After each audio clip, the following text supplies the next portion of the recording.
Oke. Assalamualaikum warahmatullahi wabarakatuh. Selamat pagi dan salam sejahtera untuk kita semua. Yang terhormat dosen pembimbing Ibu Profesor Dr. Iin Mayasari MM MSI, dan yang terhormat para dosen penguji. Perkenalkan, nama saya Novita Ramayanti. Saya adalah mahasiswa MMUGM kelas senior eksekutif MBA angkatan 45, konsentrasi marketing. Pada kesempatan ini, saya hendak untuk mempresentasikan terkait dengan penelitian saya mengenai analisis strategi Bank XYZ dalam mempertahankan posisi sebagai pemimpin pasar di bisnis penghimpunan dana. Adapun untuk latar belakang dari penelitian ini adalah salah satu sektor industri yang berperan dalam pertumbuhan ekonomi nasional, yakni perbankan, di mana berperan dalam pertumbuhan ekonomi nasional, di mana adanya fenomena penurunan jumlah bank dalam 5 tahun terakhir menunjukkan adanya persaingan yang sangat ketat di industri perbankan. Per Juni 2025, jumlah bank yang ada di Indonesia sebanyak 1.444 bank yang terdiri dari bank umum dan juga bank perekonomian rakyat. Nah, salah satu persaingan yang diperebutkan adalah penghimpunan dana pihak ketiga, di mana berdasarkan data dari Bank Indonesia, terdapat 9.595 triliun rupiah uang yang beredar di Indonesia. Dan hal ini membuat setiap bank berupaya untuk dapat menghimpun dana sebanyak-banyaknya, sehingga dapat disalurkan kembali kepada masyarakat melalui bentuk kredit yang dapat meningkatkan kesejahteraan masyarakat. Penghimpunan dana di Indonesia ini didominasi oleh Bank Buku 4 atau Bank KBMI 4. Ya, ini adalah sebesar 52,3% atau sebesar 5.016 triliun rupiah. Nah, di mana Bank KBMI 4 sendiri adalah Bank XYZ, Bank LCA, Bank Mandiri, dan juga Bank BNI. Dan berdasarkan dari tabel pangsa pasar penghimpunan dana KBMI 4 dalam 5 tahun terakhir, dapat terlihat bahwa Bank XYZ tercatat sebagai institusi dengan perolehan dana sebesar atau dana terbesar di industri perbankan. Nah, yaitu sebesar 1.477 triliun rupiah. Dapat dikatakan bahwa Bank XYZ menguasai pangsa pasar sebesar 15,4% pada periode Juni 2025 di bidang penghimpunan dana. Nah, adapun persaingan industri perbankan ini tak lepas dengan adanya unsur eksternal, seperti yang pertama adalah reputasi institusi perbankan yang memiliki peranan penting dalam meningkatkan tingkat kepercayaan publik, sehingga bisa berdampak positif pada kinerja penghimpunan dana bank itu sendiri.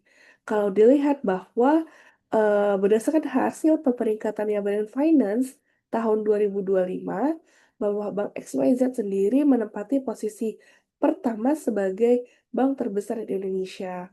Kemudian juga peringkat kelima sebagai bank terkuat dan paling bernilai di kawasan ASEAN, peringkat 53 sebagai bank terbesar di dunia, serta peringkat ke-323 sebagai merek paling bernilai di antara seluruh perusahaan global. Nah, tidak hanya itu, berdasarkan dari data statistik, Badan Pusat Statistik tahun 2025, terdapat struktur penduduk di Indonesia yang terdiri dari golongan usia 0 sampai 24 tahun, 25 sampai dengan 54 tahun, dan 55 sampai dengan 75 tahun. Di mana porsi yang paling besar itu ada di usia produktif muda, yakni adalah di usia 25 sampai dengan 54 tahun, yakni sebesar 44%. Nah, menyikapi kondisi tersebut, maka Bank XYZ perlu untuk melakukan inisiatif untuk menarik minat generasi muda usia produktif seperti pengembangan produk dan layanan yang berbasis digital, pelaksanaan aktivitas pemasaran yang selaras dengan tren kekinian, dan yang lainnya. disesuaikan dengan kelompok usia tersebut. Kemudian, kita juga tak lepas dari adanya transformasi teknologi yang cukup pesat belakangan ini, ditandai dengan adanya kemunculan bank digital, serta juga perusahaan finansial teknologi berbentuk e-wallet, menjadi tantangan tersendiri bagi bank konvensional dalam mempertahankan posisi kepemimpinan pasar, khususnya dalam aktivitas penghimpunan dana. Nah, kondisi ini menuntut bank untuk bergerak cepat dalam beradaptasi dengan mengalihkan proses transaksi dan layanan dari pola konvensional menuju digital melalui penguatan digitalisasi layanan, diversifikasi simpanan, serta penerapan strategi pemasaran yang efektif guna menarik minat masyarakat dalam menempatkan dana. Nah, dari IMF sendiri dalam CNBC 2025 memproyeksikan adanya perlambatan pertumbuhan ekonomi di 2006. Akan tetapi memang di tengah proyeksi perlambatan tersebut, Bank XYZ eh, menetapkan atau mengharapkan adanya pertumbuhan sebesar 7% untuk penghimpunan dana secara year on year. Nah, berdasarkan dari latar belakang tersebut, rumusan masalah yang eh, ingin dilihat oleh peneliti di sini adalah berdasarkan dari laporan keuangan Bank KBMI 4 posisi Juni 2025, di mana Bank XYZ itu tercatat sebagai pemimpin pasar penghimpunan dana di Indonesia, yakni sebesar 15,4%. Tetapi kalau kita lihat bahwa gap ini terlalu tipis gitu ya dibandingkan dengan bank pesaing, yakni sebesar 15,2%. Dan ada juga bahwa Bank XYZ ingin menetapkan pertumbuhan dana di industri perbankan sebesar 7%. Sehingga perlunya Bank XYZ menetapkan strategi dalam menjaga pasar penghimpunan dana menjadi aspek yang krusial dalam menilai keberlanjutan eksistensi Bank XYZ di bidang atau di industri perbankan nasional. Nah, pertanyaan dari penelitian ini adalah bagaimana strategi Bank XYZ dalam mempertahankan posisi pemimpin pasar di bisnis penghimpunan dana. Di mana tujuan dari penelitian ini diharapkan adalah dapat menganalisis strategi yang digunakan oleh Bank XYZ sebagai pemimpin pasar untuk dapat tetap mempertahankan posisi pemimpin pasar pada bisnis penghimpunan dana. Nah, manfaatnya adalah bagi praktisi memberikan gambaran mengenai bisnis penghimpunan dana, sehingga hasilnya dapat dijadikan pertimbangan dalam menghadapi kompetisi bisnis penghimpunan dana. Nah, bagi akademisi sendiri, bagaimana menjadi referensi bagi penelitian yang sejenis dan kedepannya untuk bisa memperkaya literatur tentang strategi meningkatkan pangsa pasar sebagai bagian dari konsep pemasaran yang bertujuan untuk mempertahankan eksistensi keberlanjutan sebuah perusahaan. Teori yang digunakan itu mencakup atau mengambil beberapa dari buku Marketing Management Kotler dan juga Thompson terkait dengan crafting and executing strategi, di mana menurut Kotler strategi sendiri merupakan rencana untuk mewujudkan tujuan perusahaan melalui penetapan target yang tepat gitu, juga perencanaan bauran pemasaran yang sesuai sehingga perusahaan mampu memperoleh keunggulan yang kompetitif. Kemudian, kalau dari sisi Thomson sendiri, menyatakan bahwa strategi itu mencerminkan bagaimana cara perusahaan untuk bisa bersaing melalui pendekatan yang tidak dapat diterima oleh orang lain atau bahkan bersaing dengan menawarkan nilai yang lebih unggul dibandingkan dengan pesaing. Nah, sehingga strategi jarak kompetitif yang digunakan gitu ya, itu bisa menggunakan base cost strategi. Nah, strategi mendorong pertumbuhan di pasar yang kompetitif ini, kita melihat dari pertumbuhan melalui pengembangan pasar atau produk menurut Ansoff. Nah, terdapat beberapa hal disesuaikan dengan konsumen saat ini, konsumen baru, atau produk saat ini, dan juga produk baru. Nah, kita lihat dari sisi penetrasi pasar, pengembangan produk, pengembangan pasar, dan juga diversifikasinya. Nah, di mana metode penelitian ini adalah penelitian kualitatif terkait dengan analisis strategi Bank XYZ dalam mempertahankan posisi pemimpin pasar di bisnis penghimpunan dana. Nah, informasi yang diberikan dalam penelitian ini merupakan hasil dari analisis data primer dan sekunder yang dikumpulkan melalui wawancara langsung oleh peneliti melalui wawancara, di mana metode pengumpulannya itu adalah data primer dengan wawancara kepada 6 orang narasumber yang memang bertanggung jawab terhadap penghimpunan dana di bank XYZ tersebut. Kemudian juga mengumpulkan data sekunder atau data tambahan melalui wawancara dengan metode triangulasi kepada 30 nasabah bank XYZ yang memiliki simpanan di bank XYZ. Kemudian metode analisis.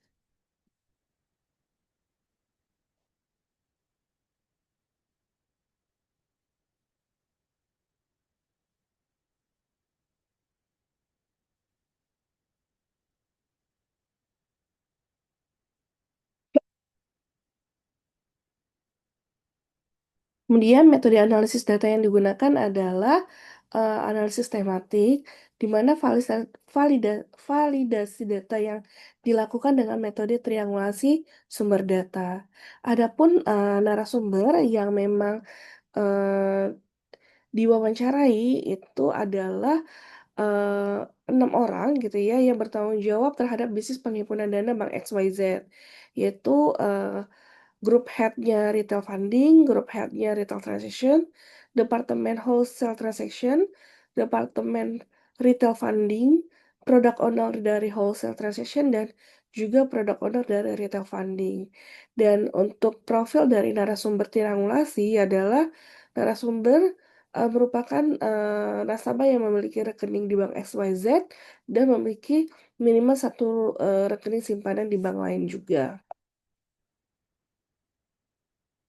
Nah, adapun peneliti itu sudah mencoba untuk membuat daftar pertanyaan disesuaikan dengan klasifikasi dari teori tersebut.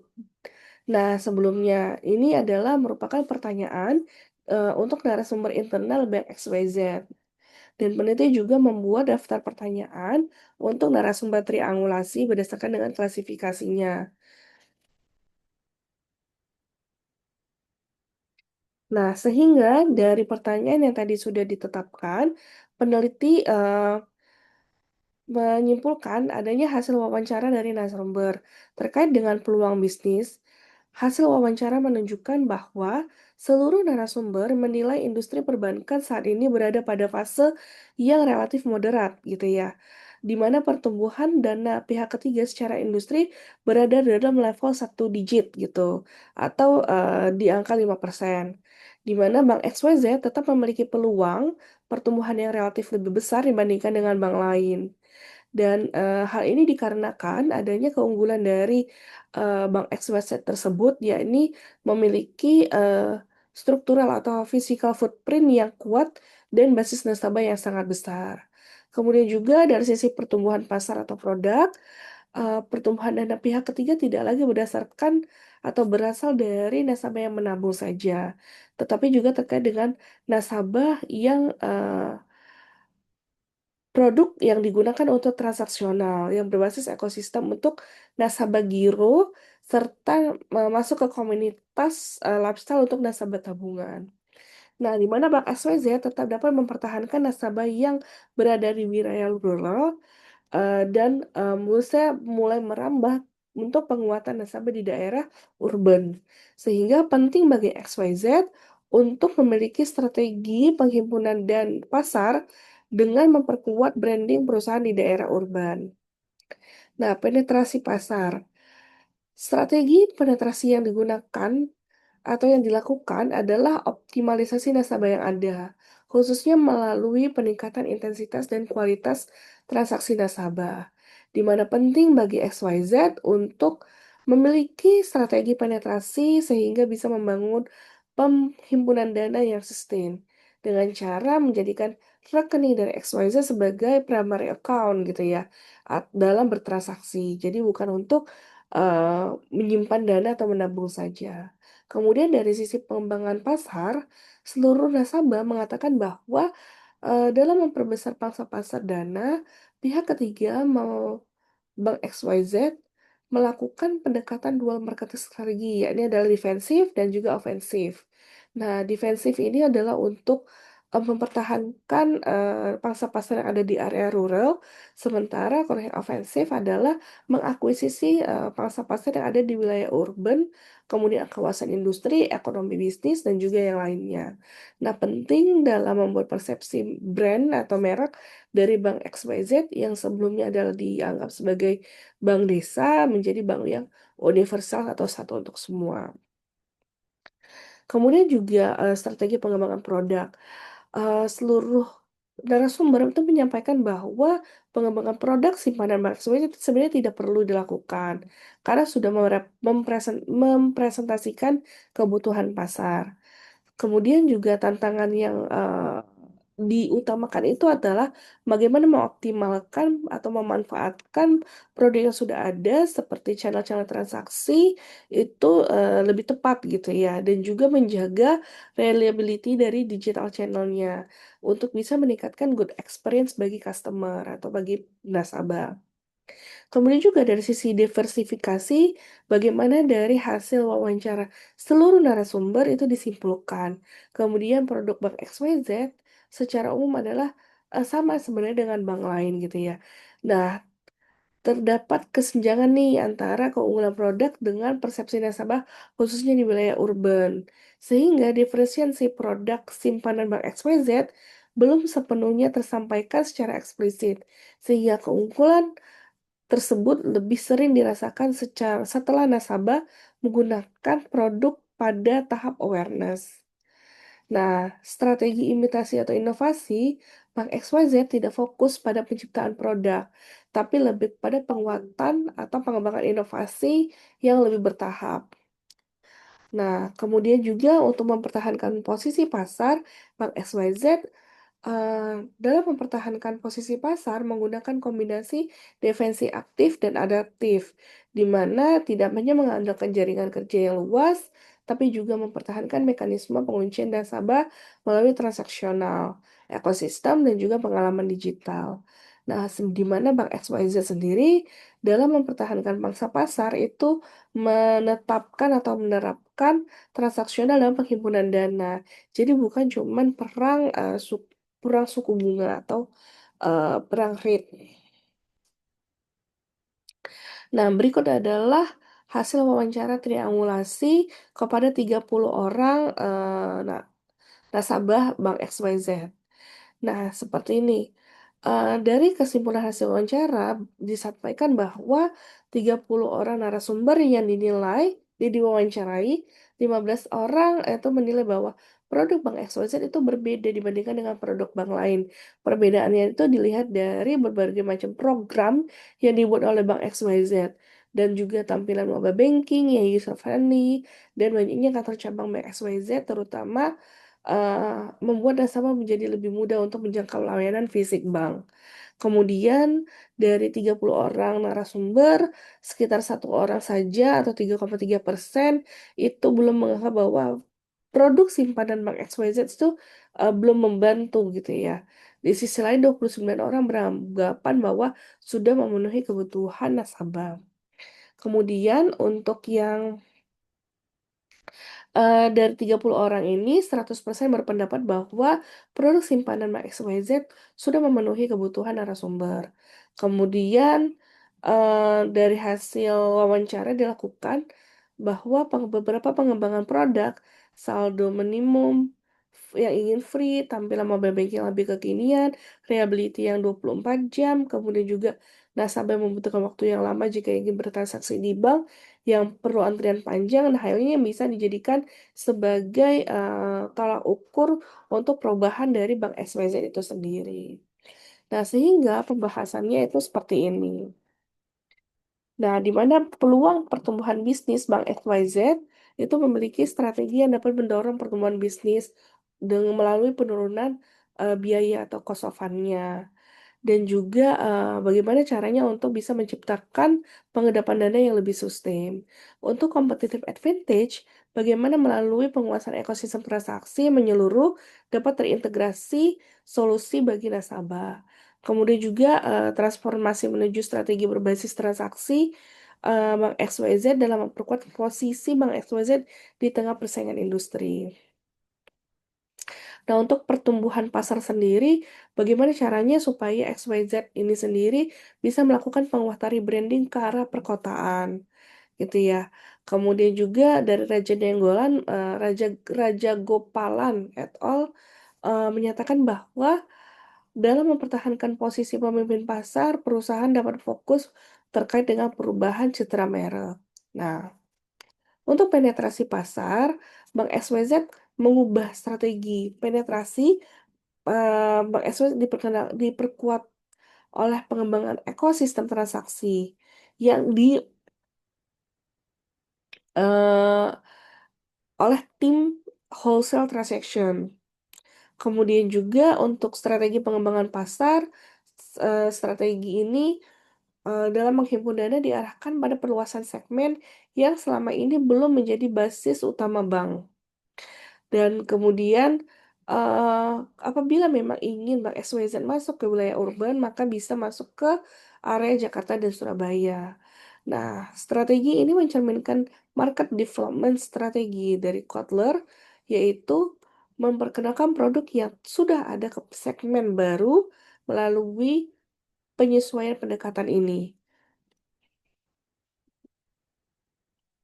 Kemudian untuk strategi pengembangan produknya, itu, dapat dilihat bagaimana upaya untuk meningkatkan fitur transaksi, digital channel, kemudian juga pastinya penguatan di reliability, user experience, dan juga memanfaatkan komunikasi lifestyle nasabah untuk bisa dimanfaatkan.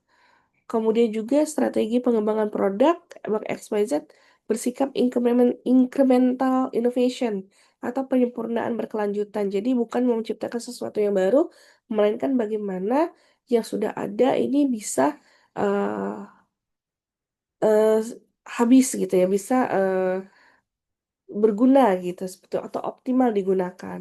Kemudian juga, strategi diversifikasi. Itu Bank XYZ berada pada arah yang sudah tepat. Nah, di mana komunikasi melalui diferensiasi produk itu lebih eksplisit, penguatan peran tenaga pemasar sebagai conveyor of value, dan integrasi strategi produk dengan strategi branding. Nah, untuk imitasi atau inovasi, eee, XYZ sendiri sebagai market leader itu melakukan defensive strategi, di mana mempertahankan posisi melalui peningkatan kepuasan pelanggan, inovasi berkelanjutan, dan juga perluasan dan pendalaman hubungan dengan pelanggan. Nah, hal ini sejalan dengan PAR di mana perusahaan yang ingin menjadi pemimpin pasar perlu mengutamakan waktu masuk lebih awal dan inovasi berkelanjutan untuk mempertahankan keunggulan. Dan strategi mempertahankan posisi pasar ini, mmm bisa dilakukan dengan beberapa hal, yaitu menjaga pertumbuhan di atas rata-rata industri, memastikan relevansi dari, produk dan juga layanan, kemudian membangun dana berkelanjutan melalui aktivitas transaksi berulang, menciptakan ekosistem terintegrasi yang manajemen keterikatan dengan loyalitas nasabah. Oke. Nah, adapun, terdapat 8 kesimpulan pada penelitian ini sebagai berikut. Dan ini merupakan implikasi, pada penelitian ini. Ya, baik Bapak Ibu, mungkin itu yang dapat kami sampaikan atas, arahan dan juga perhatiannya. Saya ucapkan terima kasih. Assalamualaikum.